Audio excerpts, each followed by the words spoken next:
Have you ever imagined squeezing into a cave so tight you can barely draw a breath? In a moment, you'll hear three true stories of cavers whose underground journeys took a shocking turn. One of them faced a claustrophobic trap so extreme that rescuers could hardly believe their eyes. Let's dive in. 1. The tight squeeze of Hermit Cave. Our first story is the story of Hermit Cave and a man whose curiosity placed him in a situation no rescue team could easily resolve. On April 5, 1999, a man named Robert, along with his brother and a friend, spent the night camping near a cave known as Hermit Cave. The three were in the area for outdoor activities and wanted to try caving for the first time. Hermit Cave is located in the Woodland Park area near Fort Gibson Lake in Oklahoma. After camping overnight, Robert's friend had to leave for work. Robert and his brother stayed behind, deciding to do some exploring. Despite being new to caving, Robert wanted to see how far Hermit Cave extended. Unfortunately, he wasn't properly equipped. He wore only jeans and a t-shirt, had a single flashlight, no helmet, and no backup gear. Most critically, he was unaware of the air quality risks associated with gypsum caves. Regardless, the two entered the narrow opening and continued down increasingly tight corridors. The cave constricted around them, with the walls closing in and the ceiling dropping lower. At some point, Robert noticed a side passage that intrigued him, perhaps due to the mystery or simply the challenge. He progressed 50 feet, then 100 feet, with the tunnel becoming more confined. Eventually, the passage was so tight he had to exhale to move forward by inches. At around 150 feet in, he encountered the tightest point yet. From his position, it looked like the tunnel might widen beyond the squeeze. After a moment of thought, he attempted to pass through. This decision proved devastating. As he pushed forward, the passage constricted. The walls surrounded him from all sides, and the tunnel's angle forced him into a difficult position. His arms were pinned, and his face was just above the damp cave floor. After struggling, Robert realized he was stuck. The space was too narrow to move forward, and without the use of his arms, he couldn't reverse direction. He was forced to hold his head up to avoid the waterlogged floor. Imagine being deep underground, surrounded by solid rock, unable to move, and with limited airflow. Your arms pinned, your breath shallow, not just from panic, but because the air itself is growing increasingly unbreathable. This was the scenario Robert found himself in. His brother attempted to help but couldn't reach or free him. The narrow, angled tunnel prevented effective assistance. With no other options, his brother made the painful choice to exit the cave and call for help. Rescue teams arrived quickly. His brother led them to the entrance, and crews began widening the narrow space. However, the effort was immense. They were working against natural formations that had stood unchanged for millions of years. Air had to be pumped into the cave due to hazardous conditions. The environment was so poor that rescue workers required supplemental oxygen, and even the smallest among them struggled to breathe in the confined space. For 5 hours, the teams worked urgently, but the environment made everything harder. Though they occasionally heard Robert, his responses weakened. Between the physical strain, poor air, and psychological stress, the situation was deteriorating. They finally reached Robert at 3 o'clock in the afternoon, 5 hours after he became stuck, but tragically he had passed away. It's unclear whether oxygen deprivation or physical strain was the main cause. This incident underscores how quickly adventure can turn tragic when entering unfamiliar terrain unprepared. Around 200 million years, Oklahoma was submerged under an ancient sea. Over time, the sea receded, leaving behind large mineral deposits. Subsequent geological activity pushed the underlying gypsum closer to the surface. Some of these caves contain stunning crystal formations, but Hermit Cave is far from glamorous. Its entrance is just a small dirt-covered opening, 2 feet wide and 3 feet long. But what makes gypsum caves particularly dangerous isn't their appearance, it's their air quality. Poor ventilation in these caves can lead to low oxygen levels or the buildup of harmful gases, which many first-time cavers may not anticipate. What would you have done if you were in Robert's shoes, faced with a narrowing tunnel and the unknown ahead? Would you have gone in? Comment and chat with me. 2. Death and rescue in Arctomys Cave. But our journey into the underground world of danger is far from over. Our next story takes us from the claustrophobic challenge of a narrow passage to the opposite extreme, one of the deepest, most massive cave systems on Earth, where the dangers are no less real, just very different. Let me take you to the Canadian Rockies, where a routine expedition into one of the world's deepest caves would become one of the most extensive rescue operations in Canadian history, and a sobering reminder that even the most experienced cavers are never completely safe underground. This brings us to October 17, 1991, when 4 experienced cavers would discover how quickly things can go wrong in such a harsh place. That afternoon, Rick Black, Chris Zimmerman, Hugo Malike, and Ron Lassell prepared to be airlifted to the entrance of Arctomys Cave. Rick, Chris, and Hugo were seasonal rangers at Mount Robson Provincial Park, and all four were experienced cavers. This wasn't a group of casual adventurers. These were professionals who understood caves, respected the risks, and had the training to handle emergencies. After the helicopter dropped them off, they quickly set up base camp. The weather was already turning cold, and every minute on the surface was time they could be exploring below. Then they split into two groups. Rick and Chris entered the cave first. 3 hours later, Ron and Hugo followed, and they planned to meet up deeper in the cave. Over the next few hours, they worked their way farther underground, descending the endless climb with the skill that comes from years of experience. The vertical drops, icy waterfalls, and rope work were routine for these men. They moved confidently, checking equipment, communicating clearly, doing everything properly. When they reached a depth of around 1,300 feet or 400 meters at 11:30 that night, they arrived at a vertical shaft called the Refresher. At about 29 feet between the ledge and the floor below, it's not the most intimidating drop in the cave. But what makes it difficult is the cold waterfall that cavers must rappel down and later climb back up. It's nearly impossible to pass without getting completely soaked, and in these conditions, getting wet can be life-threatening. One by one, they descended the Refresher, following established safety procedures. Each man checked his gear, tested anchor points, and secured ropes before committing to the descent. Then at the bottom, they prepared to move to the next section. When it was Rick's turn, he grabbed the rope, performed a final check as he had many times before, and moved across the ledge. He was an experienced caver and ranger who understood the terrain well. He tested his anchor and secured everything. But the moment the rope took his weight, it suddenly went slack. What Rick didn't know was that what he tied into wasn't solid bedrock. It was an unstable boulder weighing about 400 kilograms, roughly 880 pounds, resting in a fragile position. When he started to rappel, his weight caused the boulder to shift and fall. It struck Rick and left him severely injured and briefly unconscious. In an instant, a routine expedition had become a critical emergency over 1,000 feet underground in one of the most isolated places in Canada. The others rushed to help and were relieved he was alive. But the pain was extreme, and he was disoriented. They couldn't tell the full extent of his injuries, but he clearly couldn't walk or climb on his own. They knew their supplies were limited, and Rick needed urgent care they couldn't provide. They had two options: try to carry him out, which meant hauling an injured man up steep passages, or split up so some could go for help. At first they tried moving him, but it caused unbearable pain, and they had to stop. It was clear this wasn't possible without better equipment, so they faced the hardest choice of all. Chris stayed to care for Rick, while Hugo and Ron began the long journey to get help, starting a race against time in the wilderness. Some caves have roads nearby, but reaching the surface here was only the first step. The only fast transport was by helicopter, but Hugo and Ron had no way to contact the pilot. Their emergency radio couldn't reach the tower. They had to climb out and hike 20 kilometers to the highway. Just exiting the cave took almost 5 hours, retracing vertical routes now climbed urgently rather than explored leisurely. When they reached the road, 14 hours had passed, and they had crossed the forest in freezing conditions. Meanwhile, Chris stayed with Rick, keeping him warm. Temperatures were near freezing, and hypothermia was a constant threat. They sat in darkness to conserve batteries, listening to the water echo around them. Chris faced impossible questions. How long could Rick survive? Could help arrive in time? As soon as authorities were alerted, they mobilized on multiple fronts. Planes brought in skilled rescuers. Volunteers came from across Western Canada. It was the community coming together, determined to help. At first light on October 19th, nearly 36 hours later, a helicopter dropped rescuers at the site. While some set up camp, others entered the cave. Inside, Rick and Chris didn't know how many were working to reach them. By then, both men were weakening. After so long in the cold, even Chris, who was unhurt, was declining rapidly. Around 30 hours in, Rick urged Chris to leave to save himself. Chris resisted, but Rick insisted. Someone had to survive to explain what happened. After a moment, Chris agreed, telling Rick he'd return with help. It was the last time they spoke.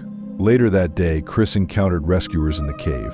He updated them on Rick's condition before heading for the surface. That afternoon, Chris emerged and was treated for hypothermia before being flown to a hospital. He'd endured over 30 hours underground. Rescuers reached Rick with medical gear, but it was too late. He passed away shortly before their arrival. The news spread quickly, and many rescuers wept. The caving community is small, and Rick was known to many. Afterward, the recovery took 2 days and teams of 10 to carefully bring Rick out. Every step was challenging and somber. An autopsy confirmed Rick's injuries were too severe for survival. Even with immediate hospital care, the result would have been the same. Learning this was both comforting and heartbreaking. Comforting because no rescue attempt could have saved him, and heartbreaking because it confirmed their efforts couldn't change the outcome. The tallest, most prominent, and probably the most impressive mountain in the Canadian Rockies is Mount Robson, standing at almost 13,000 feet or 4,000 meters. A few miles east of Mount Robson is another mountain named Trio Mountain, which is far less impressive in height. However, it's not the mountain itself that's remarkable, it's what's inside of it. The closest and only road running through this remote stretch of mountains is the Yellowhead Highway. The highway itself sits at 3,000 feet elevation, then another almost 4,000 feet up from there, on the side of Trio Mountain, is the opening to the second deepest cave in Canada, named Arctomys Cave. At 1,760 feet deep, or 536 meters, it's also one of the deepest caves anywhere on Earth. And not only is it massive in size, but it's also incredibly difficult to access. On foot, it's a 20-kilometer hike through forests and around mountains from the highway, usually done over several days. This makes flying in by helicopter the most efficient option, but obviously for most people, that's prohibitively expensive. On top of that, although Arctomys is known for its depth, that's only part of what makes it challenging and dangerous. The descent is broken up into sections, and the first section cavers must pass is called the Endless Climb. Much of this consists of either extremely steep passages or completely vertical shafts. The cave does level out deeper in, but either way, this means cavers have to rappel down what are essentially cliff faces underground. To this day, this remains Canada's most extensive cave rescue, demonstrating the courage and dedication of those who answer the call, and the reality that the underground world can claim lives despite every effort. Before continuing, I have a special 10-second request for all of you listening. If you can help me in any way, please hit the notification bell and subscribe. It helps this channel so much. And if you do that, I will do everything I can to make this show even better for you. Deal? 3. The mystery of Devil's Hole. But our final story takes us to an entirely different kind of underground mystery, where the danger isn't tight squeezes or falling rocks, but the unknown depths of a geological formation that has claimed lives and continues to guard its secrets. More than 1,000 years ago, a group of Native Americans from the Timbi-Shoshone tribe settled in the Mojave Desert. This desert stretches across much of Southern California and Nevada, and the sweltering climate was an unusual place to call home. Yet, despite the challenges of this landscape, the people adapted and thrived, and around 300 of their descendants remain in the region today. Right along the California-Nevada border, in a section once inhabited by this tribe, sits a unique geological feature surrounded by barren desert. From above, it looks like a narrow crack in the rock, but up close, it opens into a chasm. It expands to about 8 feet wide and 60 feet long, and at the bottom is a clear geothermal pool that almost seems to glow. The tribe told legends of water spirits in this pool. Children were warned that if they stayed in the water too long, something might pull them under. Elders described the pool as an entrance to hidden tunnels that spiritual guides once used to move unseen through the desert. Modern studies have offered scientific explanations, but much about the place, known today as Devil's Hole, remains unexplained. In the 1960s, articles described its underwater beauty, sparking the curiosity of Paul Giancantieri. Paul was a 19-year-old cafeteria worker at a Nevada test site and often talked with friends about wanting to explore Devil's Hole. He imagined it as an underwater cathedral, with shimmering walls and endless clear water. A year after first learning about it, he finally made plans. Paul convinced his friends, 20-year-old David Rose, 19-year-old Bill Alter, and his brother, 20-year-old Jack Wife, to join him. On June 20th, 1965, the group drove 90 miles to Devil's Hole, unaware of how the day would end. In the early 60s, a professional diver named Jim Houts was granted permission to explore and map Devil's Hole. His findings were widely reported, and his descriptions inspired Paul's interest. Jim discovered that about 100 feet down, the main chamber narrows into a restriction called the funnel, which leads to a massive space known as a Crease Chasm. The chamber is about 300 feet long and 40 feet wide, with side passages leading to air pockets. The floor drops into a narrow opening, and a current grows stronger the deeper it goes. No one has confirmed how far it continues. Jim stopped short of the lowest point, but his exploration was groundbreaking. Paul read about it and imagined visiting this hidden world himself. But Paul wasn't a professional diver. His preparations were limited to gathering a few tanks, masks, and flashlights. It was far from a carefully planned expedition.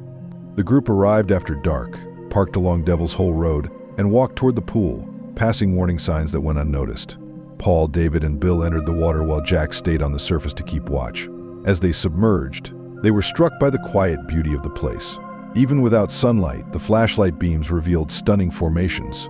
After exploring the main chamber, Paul became interested in the funnel, the passage to deeper areas Jim had described. Meanwhile, Bill noticed his air was running low and signaled to head up. They began their ascent together. David surfaced first, with Bill close behind. As they described what they had seen, they realized Paul hadn't appeared. There were no bubbles or any sign of his light. At first, they thought he might have stayed below to look around. But when he didn't return, worry set in. Bill and David decided to re-enter the water to search for their friend. As they descended, tension grew. There was still no sign of Paul. Finally, at a depth of about 175 feet, Bill realized he needed to return to the surface immediately due to limited air. He made a quick ascent without signaling David. When Bill emerged, he and Jack exchanged a look that said everything. Minutes turned to hours with no sign of David. Realizing they needed help, they drove overnight to Las Vegas. Before dawn on June 21st, search teams from the Sheriff's Department and park rangers arrived. They contacted Jim Houts to lead the search effort. The same diver whose stories inspired Paul was now tasked with finding him. Families gathered at the site, including Paula, David's wife, and Paul's sister, facing the possibility of losing both. For 36 hours, 44 divers searched every mapped section of Devil's Hole.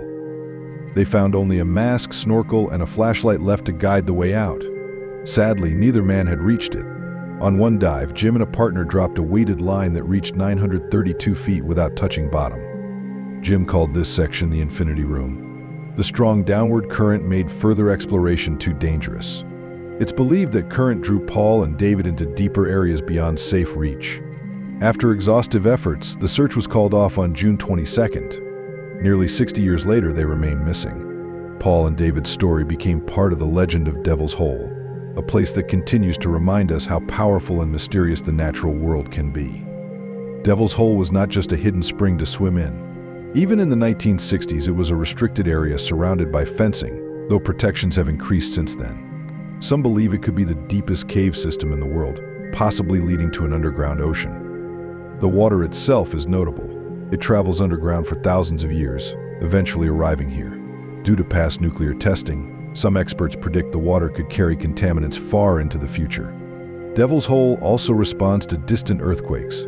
Seismic events across the world can trigger waves in the pool within minutes, though the reasons remain unclear. The most important reason it's protected, though, is a small fish called the Devil's Hole pupfish.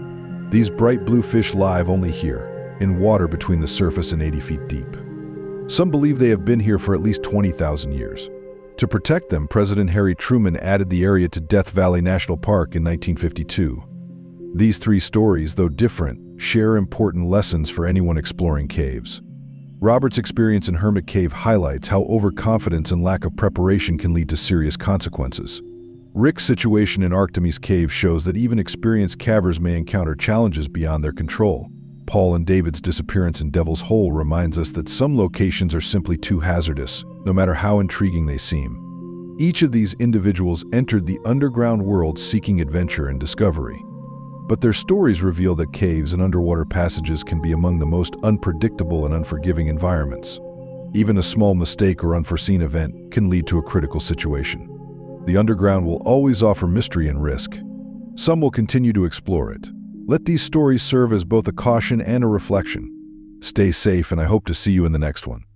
Thanks for being with us. Leave a comment, like to show your support, and remember to hit that subscribe button for more exciting videos. See you next time.